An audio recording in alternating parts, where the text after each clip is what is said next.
Aquest passat dissabte, Esquerra d'Arenys de Munt va celebrar el sopar de la República, que va plegar unes 150 persones a la sala municipal i que va comptar amb la presència del president d'Esquerra Republicana de Catalunya, Oriol Junqueras i Vies. A l'acte es va presentar la llista per les properes eleccions, una llista totalment continuista. Josep Sánchez Camps encapçala una llista on de número 2 hi té Montse Batista Alsina, el tercer és Àngel Castillo Vallcorba, la número 4, Maria Àngels Gros Argelers, el cinquè és Jordi Maimí Girbal i la número 6 és Tònia Vila Paituví. Com a setè, que seria qui marca la majoria absoluta, també hi ha una persona habitual a la llista d'Esquerra, com és Martí, Utzet i Gil.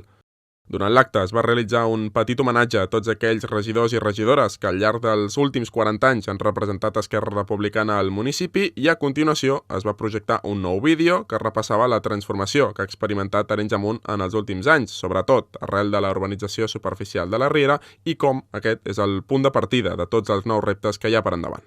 La secció local va voler agrair la visita de Junqueras amb un emotiu vídeo en el qual es recordava totes les vegades que havia estat a Arenys de Munt, com per exemple durant la històrica jornada del 13 de setembre de 2009, en la qual es va celebrar la primera consulta independentista de la història. Moltes vegades he vingut aquí a Arenys de Munt, moltes, als referèndums i fora dels referèndums, i he vingut a passejar i he fet actes de tota mena, he vingut a parlar d'història, de política, d'economia, i per tant, molt bé, estic molt content de ser-hi una altra vegada. Coneixes la llista que encapçala Josep Sánchez? En conec a molts i els considero amics meus i segur que faran un resultat extraordinari i espero que una majoria absoluta que aniria molt bé per Arenys de Munt. Junqueras va fer un discurs molt proper en el qual va demanar a la gent d'Esquerra que segueixin remant per treballar cap a la independència i que oblidin els retrets cap als seus companys de viatge, una clara referència a Junts i a la CUP. Doncs posant-hi una mica més d'entusiasme, diguem-ne, una mica més de ganes i una mica menys de retrets i d'insults. I per això nosaltres sempre intentem parlar en positiu, sempre intentem ser educats,